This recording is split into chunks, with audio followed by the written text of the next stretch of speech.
ಪ್ರಿಯ ಬಂಧುಗಳ ಇಂದಿನ ಅಧ್ಯಾಯದಲ್ಲಿ ಆದಿಗೆ ಅಧಿಪತಿಯಾದ ಶ್ರೀ ಕ್ಷೇತ್ರ ಗಣೇಶಪುರದ ಮಹಾಗಣಪತಿ ದೇವಸ್ಥಾನದ ಕುರಿತಾಗಿ ಒಂದಷ್ಟು ವಿಚಾರಗಳನ್ನು ತಿಳಿಯುವ ಪ್ರಾಮಾಣಿಕ ಪ್ರಯತ್ನವನ್ನ ಮಾಡ್ತಾ ಹೋಗೋಣ ಬನ್ನಿ.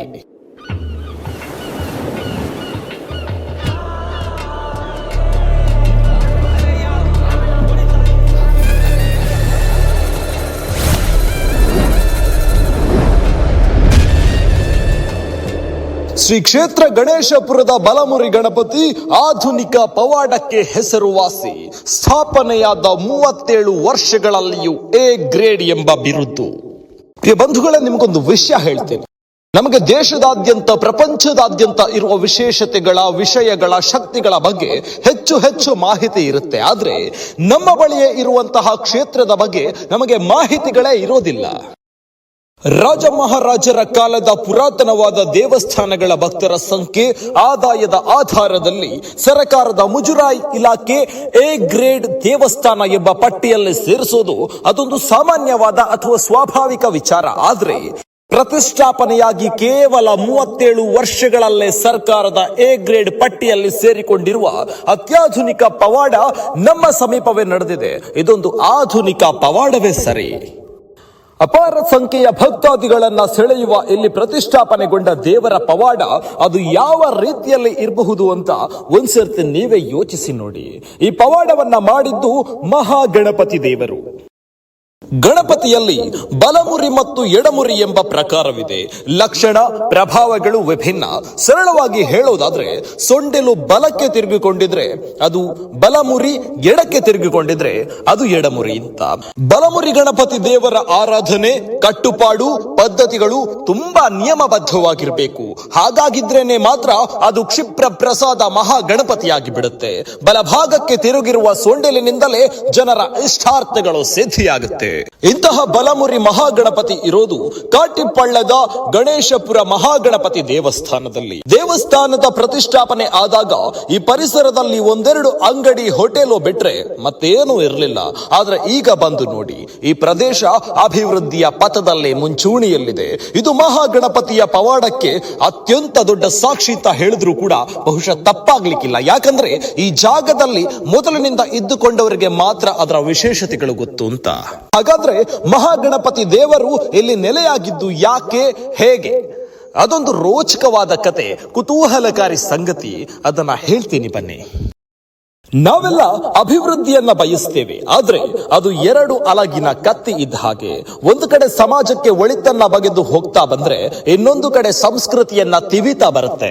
ಕಳೆದ ಶತಮಾನದ 60 ದಶಕದವರೆಗೆ ಪಣಂಬೂರು ಎಂಬುದು ಒಂದು ಅಚ್ಚ ತುಳುನಾಡಿನ ಸ್ವಚ್ಛ ಪಾರಂಪರಿಕ ಪಟ್ಟಣ ಆಗಿತ್ತು. ಹೆಜ್ಜೆಗೊಂದು ದೈವದ ಕಟ್ಟೆ, ಬೀದಿಗೊಂದು ಭೂತಸ್ಥಾನ, ದೈವಸ್ಥಾನ, ಭಜನಾ ಮಂದಿರ. ತುಳುನಾಡಿನಲ್ಲಿ ಬೆಳೆದು ಬಂದ ಹಲವಾರು ಪರಂಪರೆಗಳ ಮೂಲ ಪಣಂಬೂರು ಎಂಬ ಬಂದರು ಪಟ್ಟಣ. ಆದ್ರೆ ಇಲ್ಲಿಗೆ ದೇಶದ ಅಭಿವೃದ್ಧಿ ಎಂಬ ಹೊಡೆತ ಬಿತ್ತು ನೋಡಿ. ಪಾರಂಪರಿಕ ಪಟ್ಟಣದ ಅಚ್ಚುಕಟ್ಟಿನ ವ್ಯವಸ್ಥೆ ನಿರ್ನಾಮವಾಗಿ ಹೋಯಿತು. ಕೃಷಿ ತುಳು ಪರಂಪರೆಯ ಬುಡಕ್ಕೆ ಕೊಳ್ಳೆ ಇಟ್ಟ ಏಟು ಬಿದ್ದ ಹಾಗಾಗಿತ್ತು. ಜನರ ಧಾರ್ಮಿಕ ಭಾವನೆಗೆ ಬಲವಾದ ಹೊಡೆತ ಬಿದ್ದಿತ್ತು. ಬೆಸಿ ಇಸಿರು ಬಿಡುತ್ತಾ ತಮ್ಮ ನಂಬಿಕೆಗಳನ್ನ ಪದೇ ತಿರುಗಿ ನೋಡುತ್ತಾ ಜನ ದಿಕ್ಕಾಪಾಲಾಗಿ ಹೊರಡಬೇಕಾಯ್ತು. ಇಲ್ಲಿ ಬಂದರೂ ಎದ್ದು ನಿಂತಿತ್ತು. ಬಂಧುಗಳೇ, ನೀವು ಏನೇ ಹೇಳಿ, ನಮ್ಮ ತುಳುನಾಡಿನ ಪರಂಪರೆಗೆ ಮೊದಲ ಕೊಡಲಿಯದು ಬಿದ್ದದ್ದು ಸಮುದ್ರದಡಿಯ ಹಾಯಾಗಿ ಬದುಕು ಸಾಗಿಸುತ್ತಿದ್ದ ಪಣಂಬೂರಿಗೆ. ಅಲ್ಲಿಂದ ಬೃಹತ್ ಕೈಗಾರಿಕೆಗಳ ಅನಾಹುತಗಳು ಆರಂಭವಾಗಿ ಬಿಟ್ಟಿತ್ತು. ಕರ್ನಾಟಕದ ಹೆಬ್ಬಾಗಿಲಿನ ಜನತೆಯ ಬದುಕು ಪರಂಪರೆ ಅಭದ್ರವಾಗಿ ಬಿಟ್ಟಿತ್ತು. ಪಣಂಬೂರು ಮಾಗಡಿಯ ರಾಜಧಾನಿಯಿಂದ ದಿಕ್ಕಾಪಾಲಾಗಿದ್ದ ಜನತೆಗೆ ಪುನರ್ವಸತಿ ಕಲ್ಪಿಸಿದ್ದು ಮೂರು ನಾಡು ಮಾಗಣೆಯ ರಾಜಧಾನಿ ಕುತ್ತೆತ್ತೂರು ವ್ಯಾಪ್ತಿಗೆ ಸೇರಿದ ಕಾಟಿಪಳ್ಳ ಎಂಬ ಕಗ್ಗಾಡಿನಲ್ಲಿ. ಪ್ರಿಯ ಬಂಧುಗಳೇ, ಈ ಕಾಟಿಪಳ್ಳ ಅನ್ನೋ ಜಾಗ ಕಾಡು ಕೋಣ ಬಲಿಪಗಳಿಗೆ ಹೆಸರುವಾಸಿಯಾಗಿದ್ದ ಅತಿ ದೊಡ್ಡ ಕಾಡು. ಇಲ್ಲಿ ಕುಂಡದೆ ಕಾಡು ಬೊಳ್ಳಾಜೆ ಪ್ರದೇಶಕ್ಕೆ ಹೊಂದಿಕೊಂಡಿದ್ದ ವಿಶಾಲವಾದ ಪಳ್ಳಕ್ಕೆ ಪ್ರಾಣಿಗಳು ನೀರು ಕುಡಿಯೋದಕ್ಕೋಸ್ಕರ ಬರ್ತಾ ಇತ್ತು. ಇದರ ಪಾತ್ರವನ್ನ ನಾವು ಇವತ್ತಿಗೂ ಗಮನಿಸಬಹುದು. ನಾವೆಂದು ಜಿಯೋಗ್ರಾಫಿಕಲ್ ಚಾನೆಲ್ಗಳಲ್ಲಿ ನೋಡುವ ಸನ್ನಿವೇಶ ಈ ಕಾಟಿಪಳ್ಳದಲ್ಲಿ ಅವತ್ತು ಇತ್ತು ಅಂತ ಹೇಳಿದ್ರು ಕೂಡ ಖಂಡಿತ ತಪ್ಪಾಗ್ಲಿಕ್ಕಿಲ್ಲ. ಆದ್ರೆ ಆ ಕಾಡು ನಿರ್ನಾಮವಾಗಿ ಹೋಯ್ತು.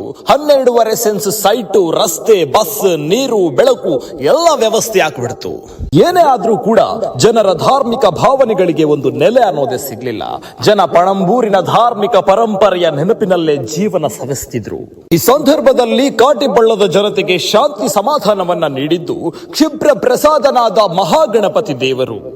ಎಲ್ಲೊಂದು ದೇವಸ್ಥಾನ ಆಗ್ಬೇಕು ಅಂತ ಆಗ್ಲೇ ಅಲ್ಲಿ ಜನರು ಪಣ ತೊಟ್ಟಿದ್ರು. ಇದರ ಫಲವಾಗಿ 1988ನೇ ಇಸವಿಯಲ್ಲಿ ಸರ್ಕಾರದಿಂದ ದೇವಸ್ಥಾನ ನಿರ್ಮಿಸುವುದಕ್ಕೆ ಕಾಟಿಪಳ್ಳ ಕೈಕಂಬದಲ್ಲಿ ಜಮೀನನ್ನ ಮಂಜೂರು ಮಾಡಲಾಯಿತು. ಜನರ ಉತ್ಸಾಹ ಆಗ್ಲೇ ನೂರ್ಮಡಿಗೊಂಡಿತ್ತು. ಕಾಟಿಪಳ್ಳ, ಕೃಷ್ಣಾಪುರ, ಬಾಳ, ಕುತ್ತೆತ್ತೂರು, ಮಧ್ಯ, ಚೇಳಾರು, ಸೂರಂಜೆ, ಕಾನ, ಕಟ್ಲ ಪರಿಸರದ ಜನರನ್ನ ಆ ಗಣಪತಿ ದೇವರು ಪ್ರವಾಹೋಪಾದಿಯಲ್ಲಿ ಕರೆಸಿಕೊಂಡಿದ್ದ. ಅವತ್ತೊಂದು ದಿನ ಮಹಾಗಣಪತಿ ದೇವರ ಪ್ರತಿಷ್ಠಾಪನೆ ಆಗಿಯೇ ಬಿಟ್ಟಿತ್ತು. ಈ ಸಂದರ್ಭದಲ್ಲಿ ಪೂಜ್ಯ ಪೇಜಾವರ ವಿಶ್ವೇಶ್ವರ ತೀರ್ಥರು ಇಲ್ಲಿ ಮಹಾಗಣಪತಿ ದೇವರ ನೆಲೆ ನಿಂತ ಕಾರಣ ಮುಂದಿನ ದಿನಗಳಲ್ಲಿ ಇದು ಶ್ರೀ ಕ್ಷೇತ್ರ ಗಣೇಶಪುರ ಎಂಬ ನಾಮಕರಣವನ್ನ ಮಾಡ್ತಾರೆ. ಗಣೇಶಪುರದ ಕ್ಷೇತ್ರದಲ್ಲಿ ಮಹಾಗಣಪತಿ ದೇವರ ಜೊತೆಗೆ ಉಮಾಮಹೇಶ್ವರ ದೇವರು, ನವಗ್ರಹ, ದುರ್ಗಾ ಪರಮೇಶ್ವರಿ, ನಾಗದೇವರು, ಚಾಮುಂಡಿ ದೈವ ನೆಲೆಯಾಗಿದ್ದು ಭಕ್ತರ ಇಷ್ಟಾರ್ಥ ಸಿದ್ಧಿಯ ಹಲವಾರು ಪವಾಡಗಳು ನಡೆದಿದೆ.